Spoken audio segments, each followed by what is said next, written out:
Hello everyone, welcome to Scholarsharp. Today the chapter that we will be doing is a photograph by Shirley Toulson. Before I start, I would like you all to have your book Hornbill just before you so that as I speak you can make your notes side by side. Let's get started.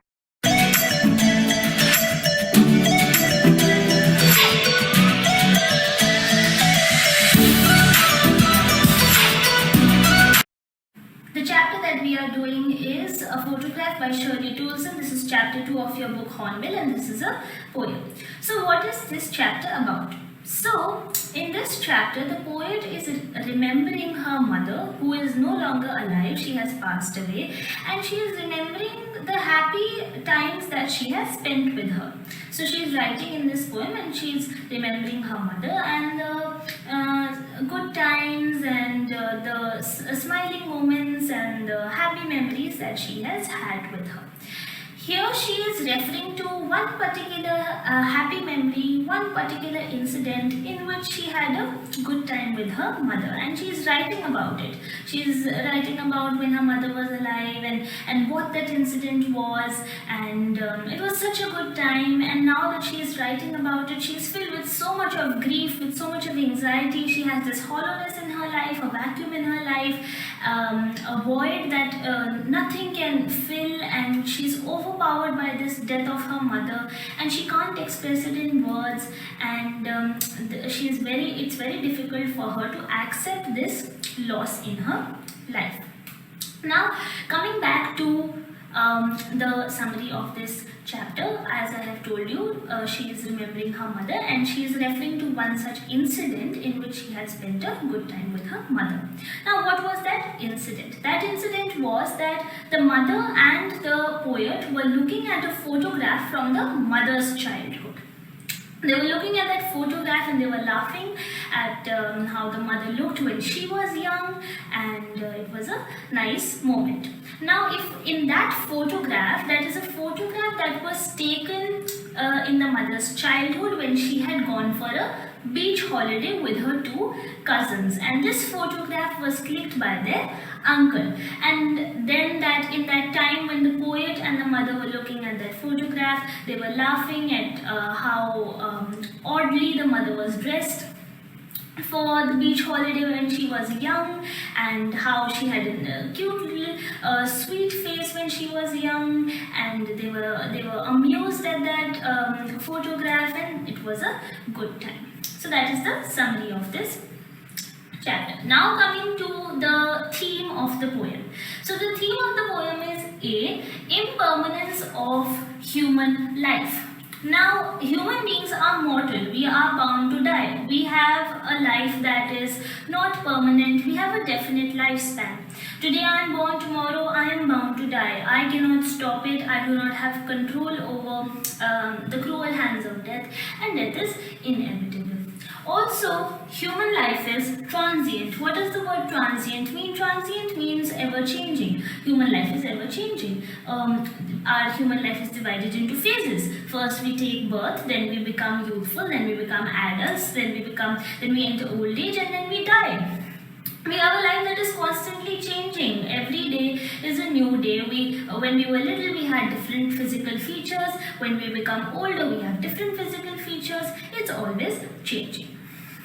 That is A. Next, the theme is acceptance of loss is not easy. Acceptance of loss, as an acceptance of somebody's acceptance of a death of a close one or an acquaintance or somebody, a friend, a family, anybody, is very difficult to take and accept. Is because we've known that person for so long, we've seen them, and suddenly when they are no more in front of us, there is a vacuum, there is an incompleteness in the environment, and we are not able to deal with that. So acceptance of loss is also not easy. Those are the two themes of this poem. Now, as I had told you that human life is impermanent and that we have a definite lifespan and that we are bound to die, if we make a comparison between human life and the elements of nature, we see that elements of nature like sea, rivers, oceans, etc., they are everlasting.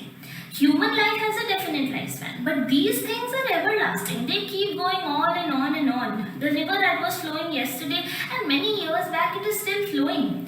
and it will continue to be like this. It hasn't changed much. The way it was flowing yesterday, it's flowing today also. These things don't change. They are perennial, they are permanent, immortal, they are non-perishable, like we can say.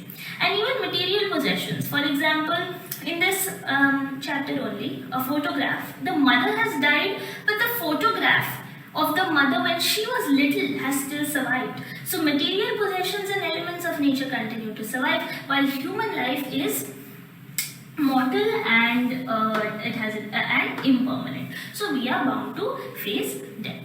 So this is the entire introduction to the chapter. Now we will move on to understand the different stanzas of this poem and see what kind of poetic devices have been used in them. We will now be discussing the paragraph and let's try and understand each and every line of it. So, the cardboard shows me how it was. The cardboard here is actually the photograph. The word cardboard has been used instead of the photograph because the photograph has faded over time and it looks more like a cardboard. How it was, what was the holiday, the paddling holiday that the mother had gone to. This paragraph is basically talking about the photograph and what it represents, and it's basically from the mother's childhood. So what all can be inferred from that? The photograph shows me how the holiday was when the two girl cousins went paddling. The two girl cousins, as in the mother had gone with her two girl cousins for a paddling holiday. Each one holding my mother's hands, both of them were holding the poet's mother's hands, and she, the big girl, some 12 years or so. So we know that the poet's mother was the eldest amongst her two cousins, and she was around 12 years, and they were both holding her hands. All three stood still to smile through their hair. So a lot of wind is blowing on that occasion when they have gone on that holiday, a beach holiday, and their hair are in a really messy manner, but they are smiling for the photograph towards the camera through this messy thing that is going on over their head. At the uncle with the camera. A sweet face my mother's that was before I was born. Now obviously we are talking about the mother's childhood here, and the poet hasn't been born yet, and she refers to her mother's face in that photograph as a sweet face because we see childlike innocence and sweetness and happiness on that mother's face, so it's a sweet face. And the sea which appears to have changed less. Now in the introduction I had told you that if we compare human life with the elements of nature, for example a sea or an ocean or a river, then we see that human life is it is not permanent, and secondly it is transient. That means it's ever changing. We have birth, youth, adulthood, old age, and then death. But if we look at elements of nature, they are A, they are permanent, and B, that they do not change less. The sea, what it was years ago, is still the same. Even in the photograph, the sea, what it was at the time of the mother's childhood, it is still the same. So elements of nature are perennial and everlasting. The sea washed their terribly transient feet. So they are standing on the beach in the waters, and it's just washing through their feet. Now this is the understanding of the entire paragraph. Now there are a lot of poetic devices that have been used in this paragraph. Let's try and understand the poetic devices. First is alliteration. So what is alliteration? Alliteration is basically when two words that have the same initial alphabet have been used together. For example, if we look at this poem, then the alliteration that has been used is in stood still. We have S and S, both initial alphabets of the words stood and still. They have been used together.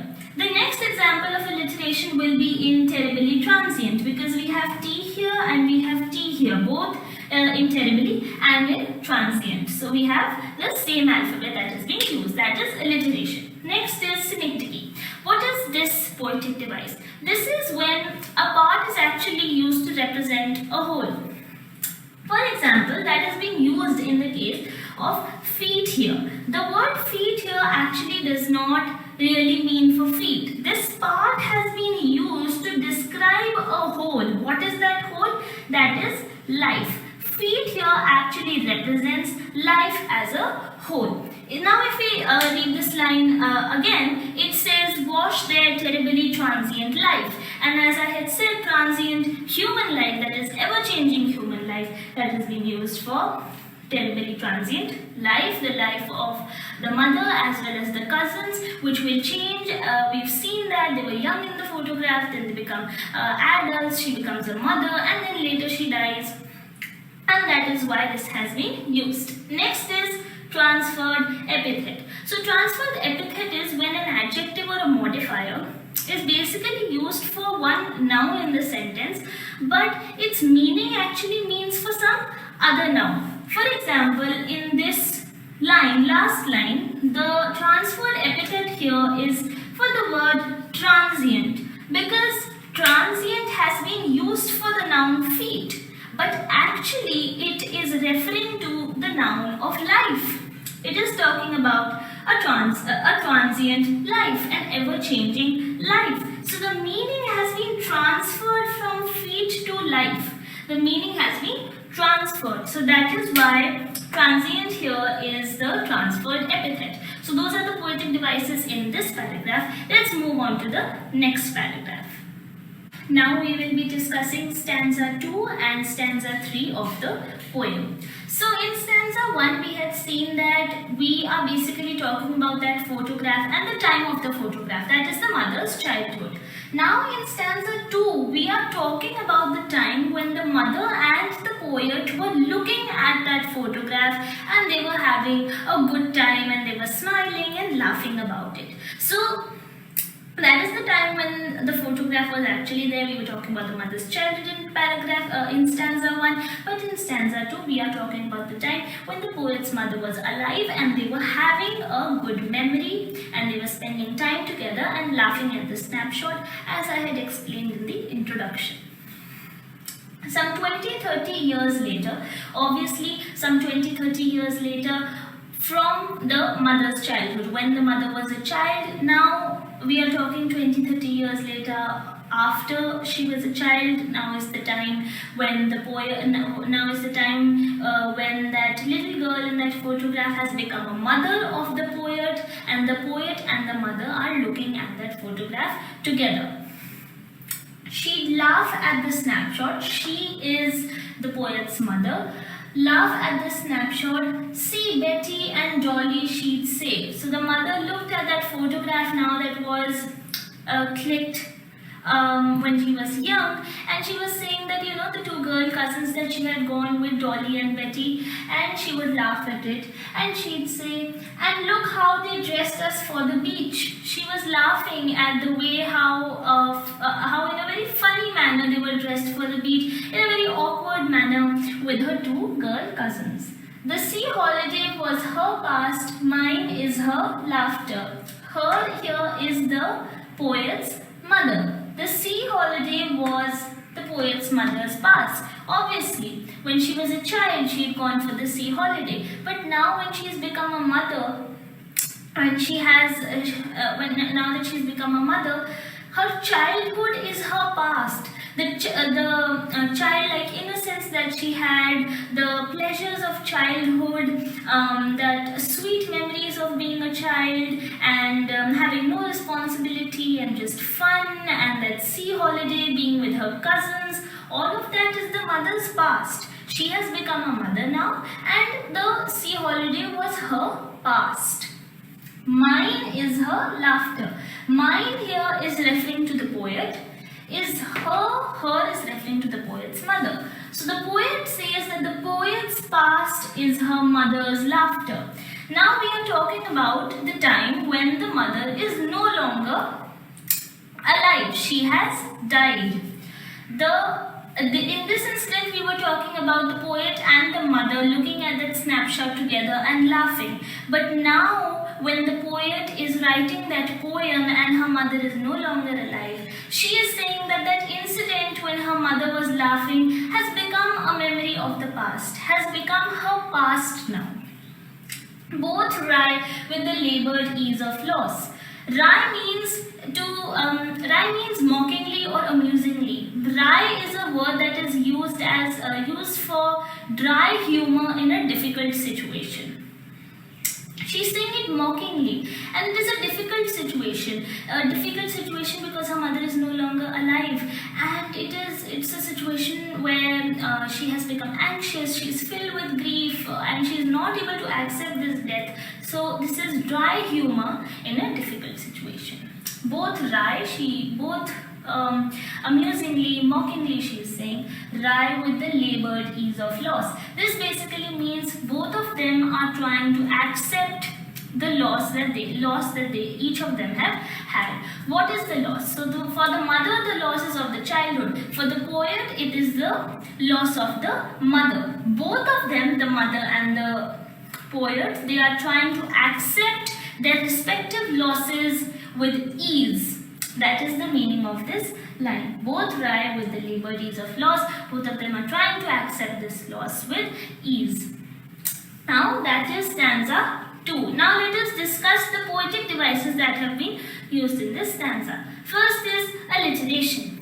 Now you must have seen in the first line 20-30 we have T and we have T here for 20 and 30. So the use is for uses of alliteration. Next is the poetic device that has been used is oxymoron. What is an oxymoron? It is basically when two contradictory words are used together. Now in this poem we have labored and ease. Both of them are contradictory words. Labor means to do a lot of hard work. Something, if a task, when we say a task is laborious, that means it's difficult. You have to do a lot of hard work to complete it. You have to put in a lot of effort. But ease, on the other hand, means something that's easy and simple and you can do it in just one go. And both of them have been used together. So that is an example of the oxymoron used.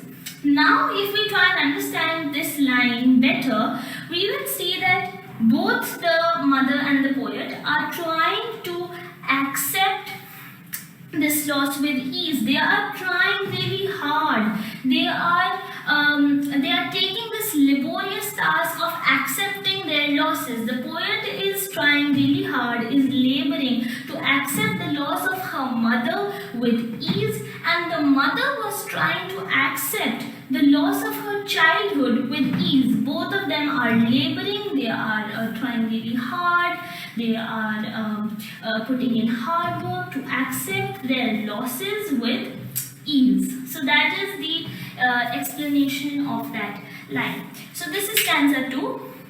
Now let us move to stanza 3. Now stanza 3, what is the setting of stanza 3? The setting of stanza 3 is when the poet, now the mother is no longer alive and the poet is writing this poem by herself. She is alone and she is writing this poem.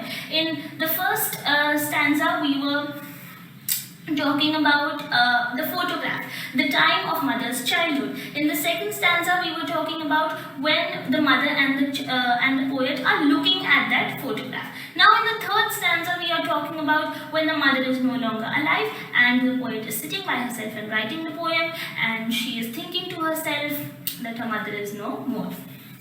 And now she is being dead nearly as many years as that girl lived. So she is referring to the poet's mother here. She, that is the poet's mother, has been dead nearly as many years as that girl lived. Which girl? We are talking about the little girl that was in the photograph when the mother was a little girl. We are talking about the mother being a little girl, and if you remember in the first paragraph, there was a line that mentioned that the little girl in that photograph was 12 years old. So now the mother has been dead for nearly 12 years. It's been 12 years since the mother has passed away. And as of this circumstance, there is nothing to say at all. Which circumstance? The circumstance of the mother's death. Now that the mother has passed away, the poet is filled with a lot of grief and a lot of anxiety. She is helpless because she doesn't know what to do. There is nothing left to say. She's so overpowered and overwhelmed with this death that she can't focus on anything else. It's silent silences. It's as in the death of the mother's the death of the mother has created a silence in her life, and this silence has overpowered all the other silences in her life. This particular incident of death has overpowered all the other problems in her life that were there. All she can focus is on her mother's death. So this shows that how helpless the poet is, and as how helpless we human beings are over our inability to control something like death. It is inevitable. We can't do anything about it, and this is the cycle of life. So that was the entire explanation of this stanza. Now coming to the poetic devices that have been used in the last stanza. The poetic device, there is only one, that is alliteration, and you might have noticed it, that it is in the last line, that is for the silences. We have S and S for silence and silences. So these are the 3 stanzas of this poem, and this was the entire explanation. If you do like this video, then like, share and subscribe to Scholarsharp, and stay tuned for more videos. You can also head to our Instagram page, Scholarsharp, and get all the updates for the upcoming videos there. Thank you.